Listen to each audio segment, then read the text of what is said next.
دردناک حدیث ہے ابو ذر غفاری کے بارے میں، وہ حاکم میں ہی ہے، المستدرک الحاکم میں۔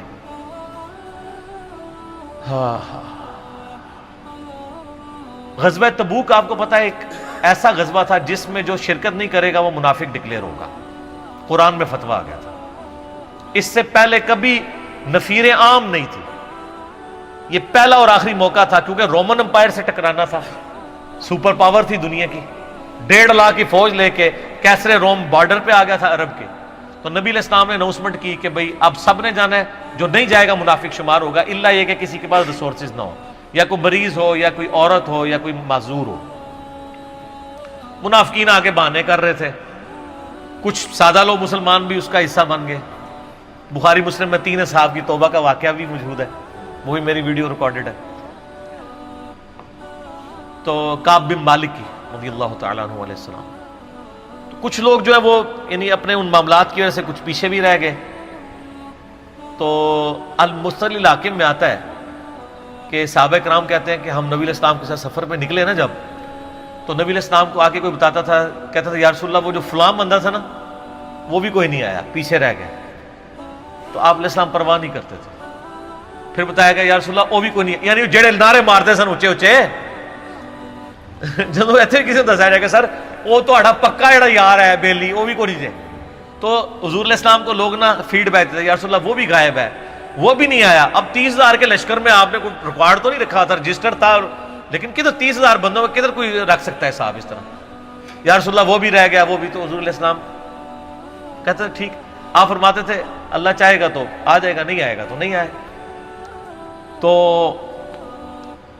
کسی نے کہا کہ وہ ابو ذر غفاری بھی پیچھے رہ گئے، آیا اور ابو ذر کو اس کے اونٹ نے روک لیا، اونٹ ہی نہیں اٹھ رہا تھا نا سر، وہ آپ کو گاڑی تو نہیں ہے نا جو سٹارٹ کر لیں گے آپ، اونٹ چلنے سے انکار کر دے، کوئی کر سکتا ہے؟ اور سر سفر کتنا ہے؟ 700 کلومیٹر، 700 کلومیٹر کا ریگستانی سفر آج کے دور میں بھی کرنا مشکل ہے، سائیکل پہ نہیں آپ کر سکتے، پیدل تو آپ سوچ بھی نہیں سکتے، اونٹ کے بغیر کیسے ہو سکتا ہے؟ جس میں آپ کو اونٹ اس لیے بھی ضروری ہے کہ اس کے اوپر آپ نے سامان لادنا ہے، پانی نہیں راستے میں پینا، ریگستان میں تو کئی کلومیٹرز تک کچھ بھی نہیں ہوتا، بھوکے پیاسے مریں گے۔ پھر آپ قافلے سے بھی جدا ہیں۔ تو ابو ذر غفاری کوشش کرتے رہے کس طریقے اونٹ، اسی دوران قافلہ نکل گیا آگے، تو وہ اونٹ اٹھا ہی نہیں ہے، تو حضرت ابو ذر غفاری نے اپنا سامان اپنی پیٹھ پہ لاد لیا، پیدل چل پڑے ریگستانی سفر میں۔ حاکم کی روایت ہے کہ ہم نے دیکھا دور سے ایک اکیلا شخص آ رہا ہے جس کی پیٹھ کے اوپر بورا لدا ہوا ہے۔ تو نبی علیہ السلام کی آپ محبت دیکھیں، آپ نے فرمایا کہ تو ابو ذر ہو جا، یعنی جو آنے والا شخص ہے تو ابو ذر ہو، یعنی حضور نے خواہش کا اظہار کیا۔ آپ کو نظر تو نہیں آ رہا تھا یہ کون آ رہا ہے، آپ کی محبت، آپ کو پتا تھا ابو ذر غفاری نہیں رہ سکتا پیچھے۔ تو صحابہ کہتے ہیں آپ نے فرمایا تو ابو ذر ہو جا، تو صحابہ کہتے ہیں تھوڑی دیر بعد جب وہ قریب آئے تو ہم نے پہچان لیا ابو ذر غفاری ہیں۔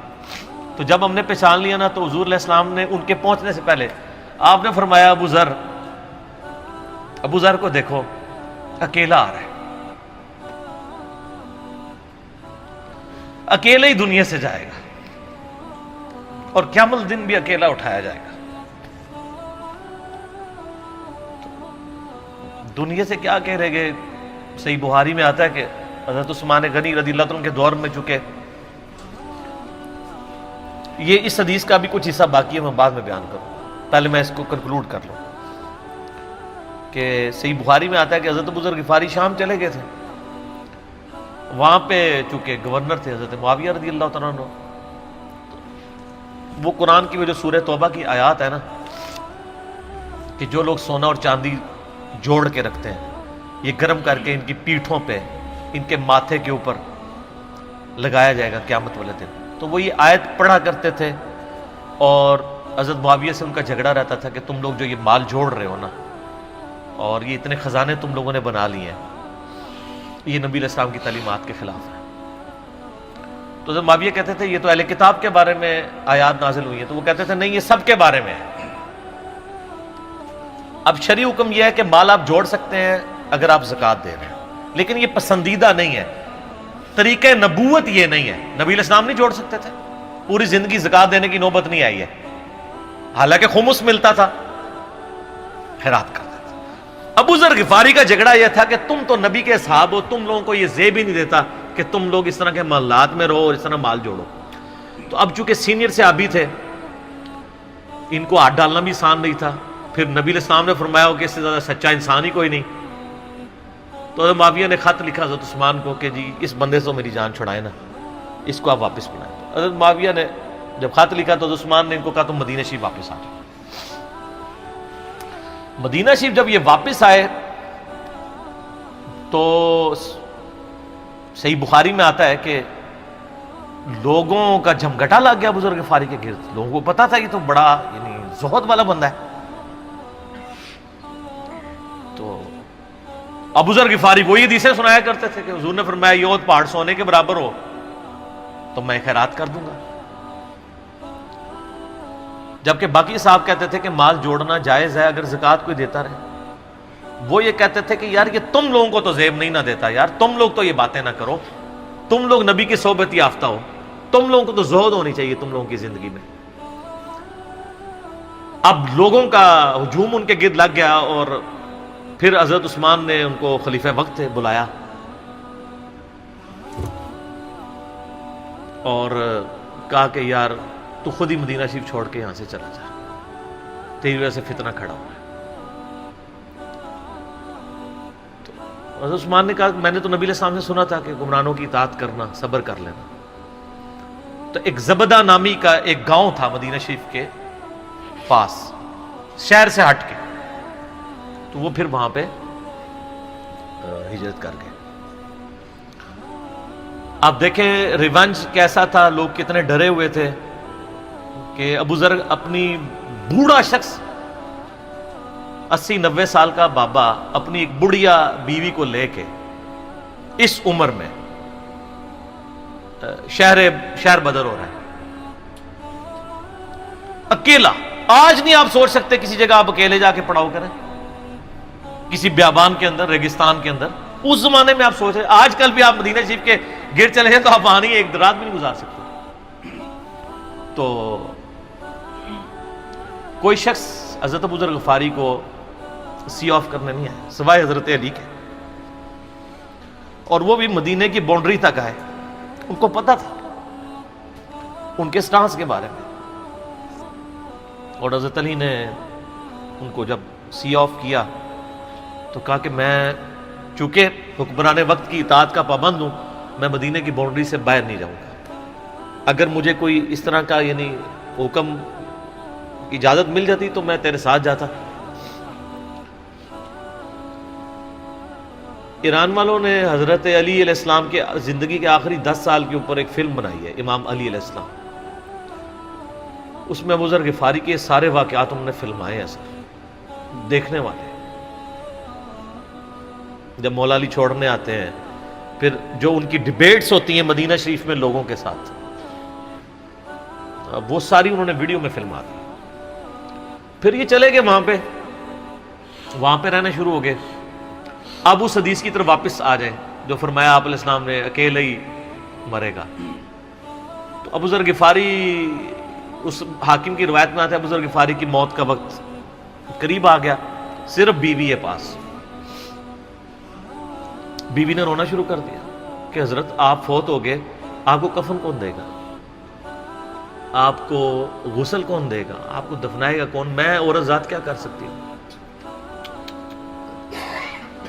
حضرت ابو ذر نے کہا کہ نبی علیہ السلام سے میں نے سنا تھا کہ تو اکیلا مرے گا، پھر مسلمانوں کا ایک قافلہ وہاں سے گزرے گا جو تجھے کفن دے کے دفنائے گا اور جنازہ بھی پڑے گا۔ تو نے فکر نہیں کرنی، جب میں مر جاؤں تو میری لاش کو چوراہے پہ رکھ دینا، گزرگاہ پہ، جو یعنی مدینہ کی طرف راستہ آتا تھا گاؤں ایریا سے گزر کے، اللہ میرا بندوبست کر دے گا۔ وہی ہوا کہ ان کے مرنے کے بعد مسلمانوں کا ایک قافلہ دور سے آ رہا تھا. تو اسی مستدل حاکم کی حدیث میں آتا ہے کہ سر قافلہ بھی سنے پھر کون ہے؟ عبداللہ ابن مسعود رضی اللہ عنہ. ابو ذر غفاری بھی زہد کے امام، ابن مسعود بھی زہد کے امام، ابو درداء بھی زہد کے امام.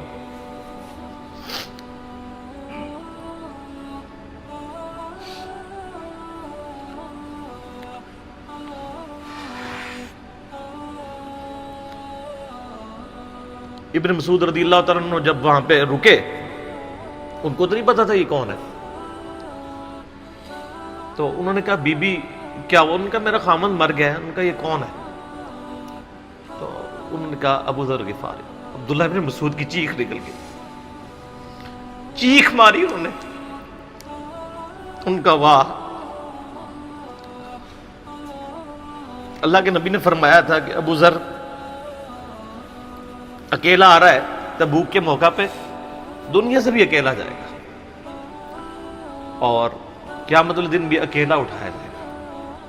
یعنی اب اسی سرزمین سے ہی اس نے اٹھنا ہے نا، ہر بندے نے اپنی قبر سے اٹھنا ہے. یعنی وہ مسلمانوں کے قبرستان میں بھی دفن نہیں. ایک یہ جو مزار کی رٹ لگائے پھرتے ہیں، میں ان سے پوچھتا ہوں تمہارے بابوں کی کیا اوقات ہے؟ ابو ذر غفاری کا مزار دکھاؤ کدھر ہے. جو اس روئے ارض پہ نیلی چھتری کے نیچے سچا ترین انسان جس کو اللہ کے نبی کہہ رہے ہیں، اس کا کوئی مزار نہیں ہے. غریب المتنی میں مرا ہے، اس کی قبر بھی ایسی جگہ ہے جہاں مسلمانوں کے پاس قبریں بھی کوئی نہیں ہے. ایک ریگستان میں اکیلی قبر ہے، اس قبر کا بھی کسی کو نہیں پتا، اس پہ کوئی مزار بھی نہیں ہے، اور قیامت الدین بھی اکیلا اٹھایا جائے گا. یعنی قیامت تک وہاں پہ کوئی قبرستان بھی نہیں بنے گا.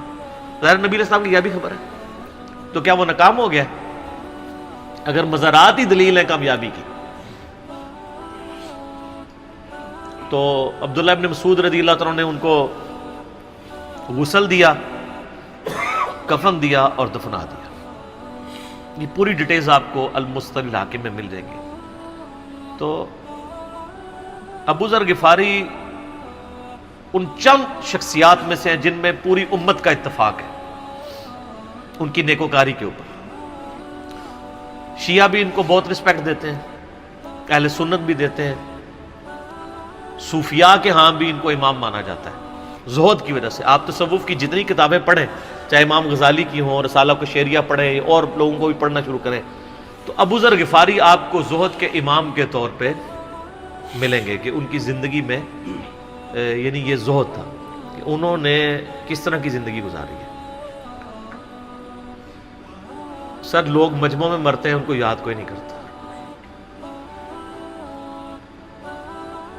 اور ابو ذر غفاری کو آج بھی دنیا یاد کر رہی ہے، ہم بھی یاد کر رہے ہیں رضی اللہ تعالیٰ عنہ علیہ السلام.